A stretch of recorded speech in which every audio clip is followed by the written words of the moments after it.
97% of the world's internet runs through cables thinner than your arm. They sit on the ocean floor, unguarded, unmarked. Trillions of dollars in financial transactions pass through them every single day. Your bank account, your medical records, your government's military communications, all of it traveling through glass fibers in total darkness at the bottom of the sea, miles below the surface, in water so cold and pressurized that no human could survive there unprotected. In the last 18 months, someone has been cutting them. Not by accident, not once. At least 10 cables severed across 3 different oceans: the Baltic Sea, the Red Sea, the Taiwan Strait. The ships involved flew flags from countries they had no connection to. Crews made up of nationals whose governments denied everything. And every single time, the same pattern. Anchors dragged across the seabed. Plausible deniability. A captain shrugs and blames the weather, knowing nobody can prove otherwise. Then, silence. No government claims responsibility. No military takes credit. The cables are repaired at enormous cost, and the cycle begins again. You're watching Curious Minds. Let's begin. This is the story of how the most important infrastructure on the planet became the most vulnerable. We are going to trace a sabotage campaign across 3 oceans: the Taiwan Strait, the Baltic Sea, the Strait of Hormuz. We are going to name the ships, the cables, and the governments that did nothing. And we are going to answer one question nobody in power wants to touch. Should cutting an undersea cable be an act of war? The answer may reshape international law for the next century. February 25, 2025. The Penghu Islands, Taiwan Strait. 100,000 people woke up to frozen screens. A TMS displayed connection error. Clinics lost access to digital health records. Mobile phones loaded half a page, then stopped. Fishing boats could not check weather alerts. Ferry booking systems went dark. Emergency dispatchers lost digital coordination tools. Government offices reverted to paper forms and landline phones. No explosion, no missile, just a cable, severed on the ocean floor, and an entire archipelago cut off from the modern world. Taiwan's Coast Guard tracked the source within hours. A Togo-flagged cargo ship called the Hong Tai 58 had been drifting near the cable route since Saturday. It ignored multiple Coast Guard broadcasts. Shortly after it dropped anchor, the cable disconnected. The Coast Guard boarded the vessel, escorted it to port, and found 8 Chinese nationals on board. The ship was funded by Chinese money, crewed by Chinese sailors, registered in a country 6,000 miles away. Togo had no record of the vessel ever docking there. It is a practice called flag of convenience registration. A ship pays a fee to fly a foreign flag. The flag state asks no questions. This was not the first time. 2 years earlier, in February 2023, a Chinese vessel severed a cable connecting Taiwan's Matsu Islands to the mainland. It was one of only 2. 6 days later, a second Chinese ship cut the other one. 14,000 people lost internet for 2 months. They relied on a single microwave relay as a backup. Schools switched to paper-based instruction. Local businesses lost access to payment systems. Analysts said losing both cables in 6 days was not coincidental. Beijing called it a common maritime occurrence. No compensation was offered. No investigation was permitted. Here is what most people never learn. Undersea cables are not massive steel pipelines. They are bundles of glass fibers, thinner than a garden hose, wrapped in copper, polyethylene, and a thin steel jacket. In some stretches, they are buried a meter beneath the seabed. In most, they simply lie on the surface. They sit there for 25 years at a stretch, exposed to trawlers, anchors, and ocean currents. There are over 600 active cables crisscrossing the planet right now. Combined, they span 1.5 million kilometers, enough to circle the Earth more than 3 times. And they carry everything. Not just your Netflix stream or your email. The SWIFT network, the backbone of global banking, rides on them. Every international wire transfer, every cross-border stock trade, every central bank settlement pulses through these fibers. A single major international bank moves nearly $4 trillion per day through undersea cable. Stock exchanges in New York, London, and Tokyo arbitrage trades in milliseconds. The cables cost billions to lay and take years to manufacture. A single transoceanic route can cost over $300 million. They have no backup. Satellites are not the answer. They handle less than 1% of international data. They are slower, lower capacity, and far more expensive per bit. Starlink and its competitors have improved speeds, but they cannot match the raw bandwidth of a fiber optic cable. A single modern cable carries hundreds of terabits per second. That is more bandwidth than every satellite in orbit combined. The cloud is not floating above you, it is lying on the seabed, and nothing guards it. No fences, no patrols, no cameras. Just darkness and the assumption that nobody would be reckless enough to sever it. In June 2025, a Taiwanese court sentenced the Hong Tai 58's captain to 3 years in prison. It was the first time any government in the world treated undersea cable sabotage as a criminal act. Not a maritime violation, not a fine, a prison sentence. Taiwan's Ministry of Digital Affairs classified cables as critical infrastructure. The defense minister announced joint Navy and Coast Guard patrols over cable routes. Patrol vessels began escorting cable repair ships. For the first time, cable protection became a national security priority, not a bureaucratic afterthought. But Taiwan was one island, and by the time that conviction landed, the pattern had already jumped to the other side of the world.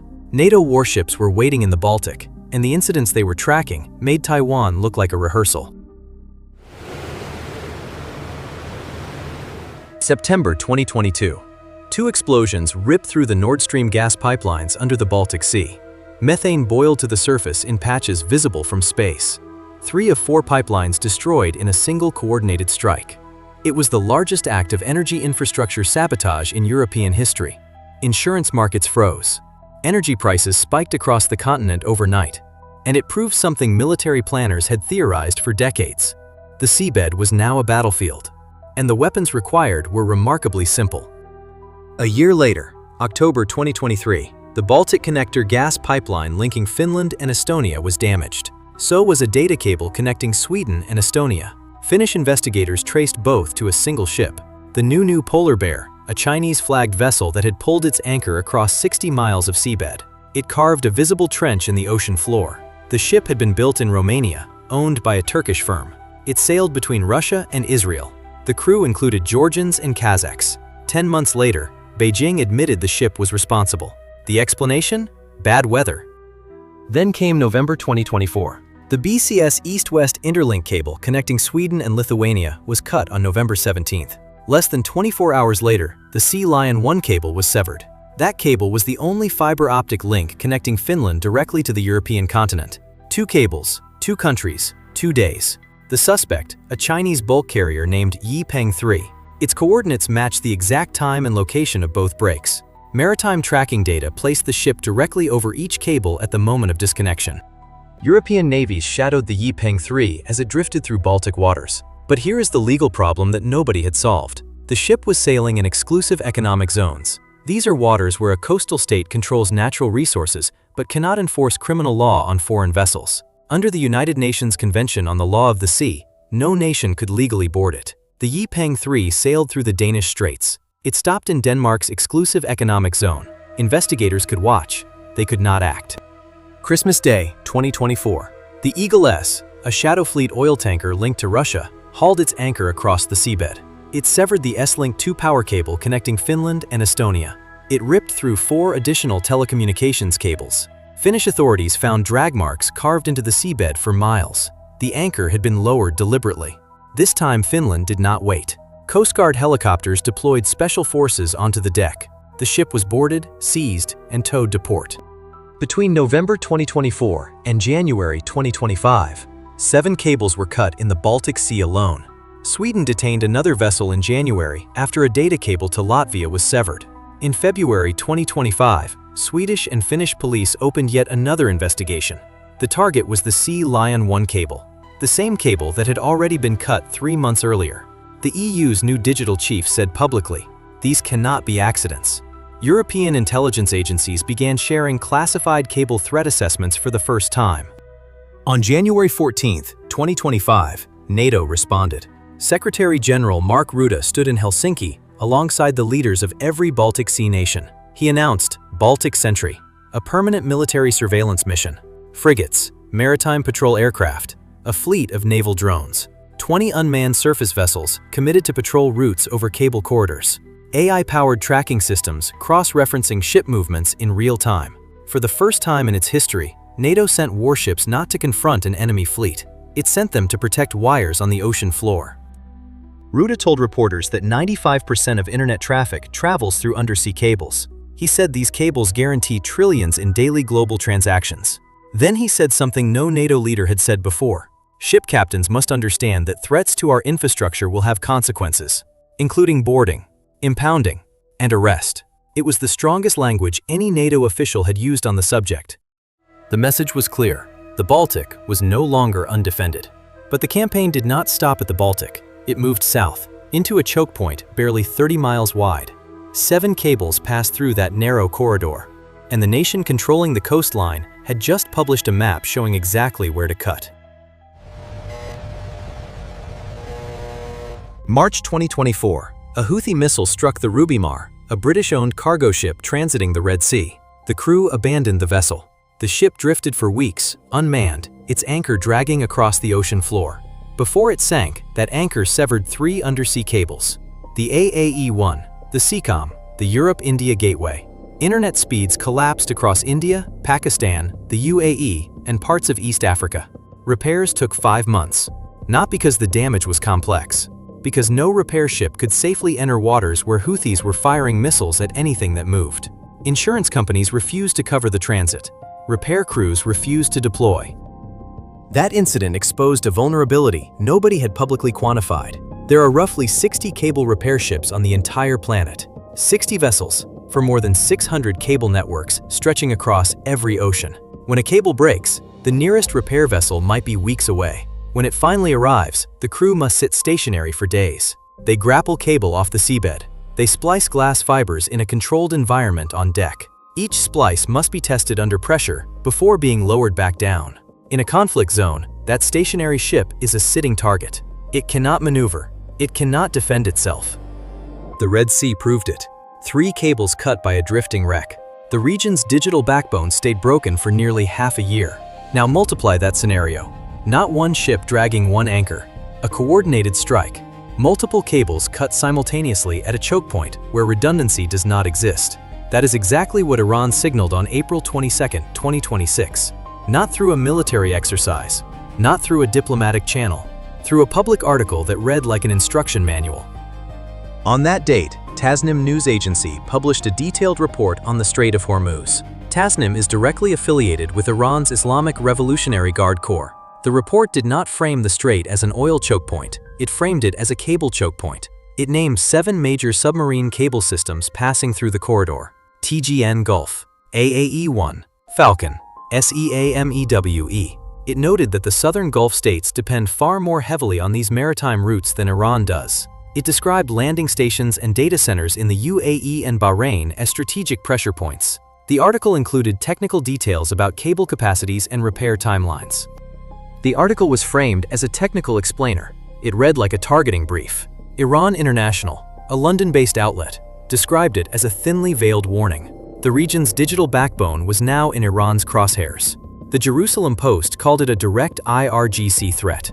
The Stimson Center noted that war risks had halted construction of new undersea cables in the Persian Gulf entirely.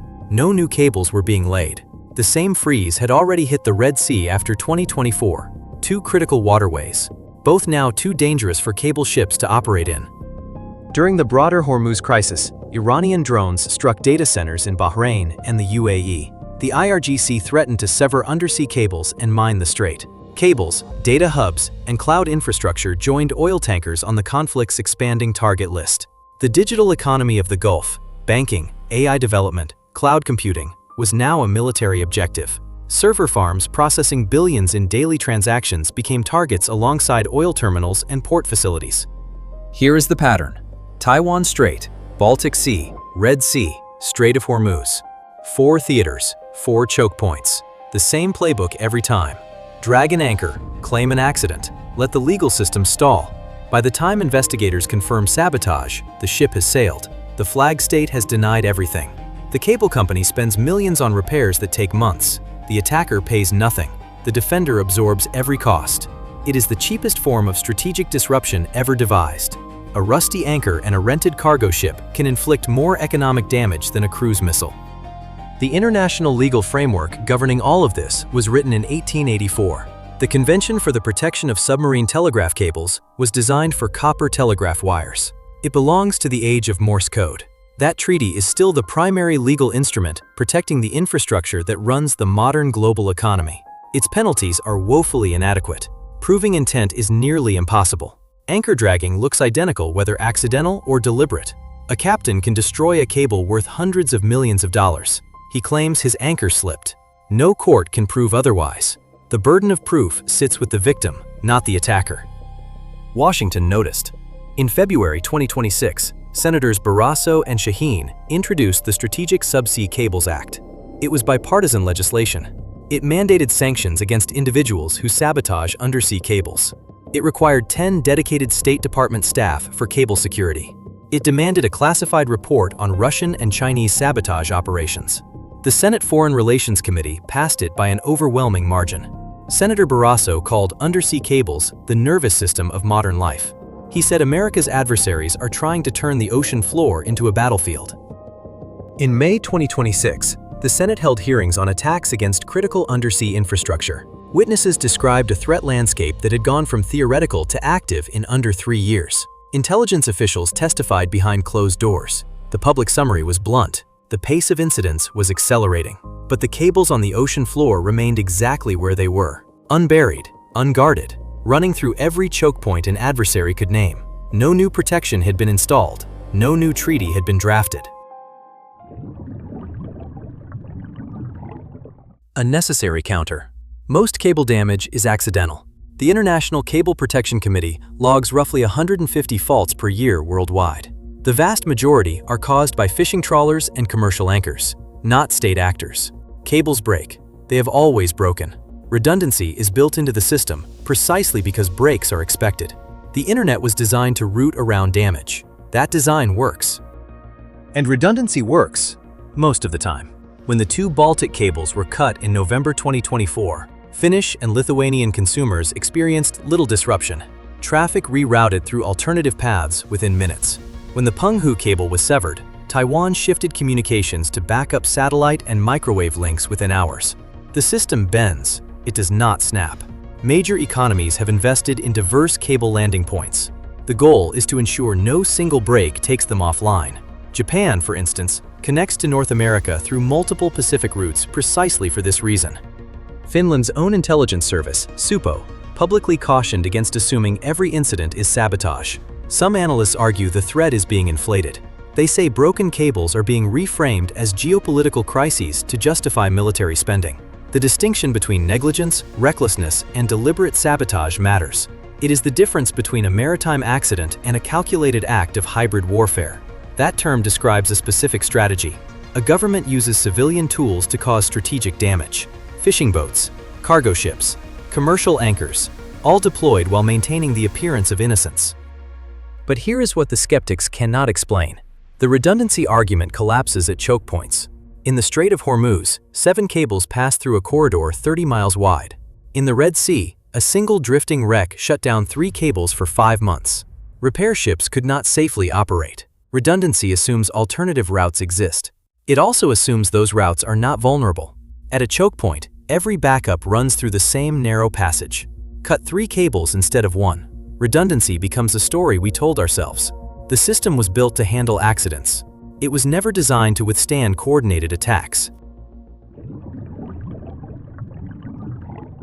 So here is the question that no government, no alliance, and no treaty has answered. Should an undersea cable be classified as military infrastructure?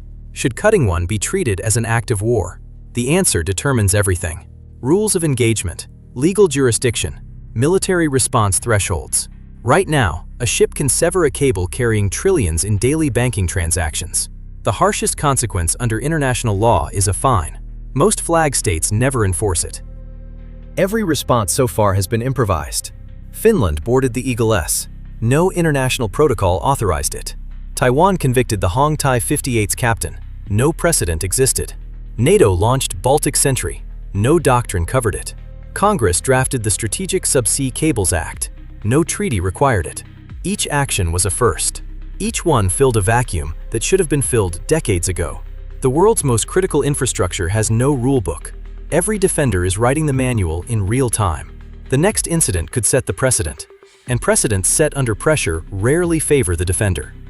China disclosed in early 2025 that its state-owned shipbuilding conglomerate had developed a purpose-built vessel. It can cut cables at depths of 4,000 meters. That is not an anchor drag. That is not an accident. That is a tool engineered to sever the digital connections between nations. It was deployed by a government already linked to cable cuts in 2 oceans. The ship was announced publicly. The capability was demonstrated openly. The message was not subtle. A nation had publicly demonstrated that it could sever any cable, anywhere, at any depth. The world built its entire digital economy on 600 glass threads lying unprotected on the ocean floor. It wrote the rules governing those threads in 1884. It assigned 60 ships to repair them, and it assumed that no rational actor would attack infrastructure so critical. Infrastructure whose destruction would ripple through every financial market, every military network, every hospital and airport on the planet. That assumption is no longer operative. The cables are still there. The anchors are still dragging. What happens when someone cuts the right cable? At the right choke point? At the right moment? That question has no answer, only a countdown. The treaty protecting your bank account, your internet, and your government's military communications from sabotage is older than the light bulb. Nobody has updated it. Subscribe if you want more stories like this. What should cutting an undersea cable be classified as? An accident? A crime? Or an act of war? Tell me in the comments. This is Curious Minds. See you next time.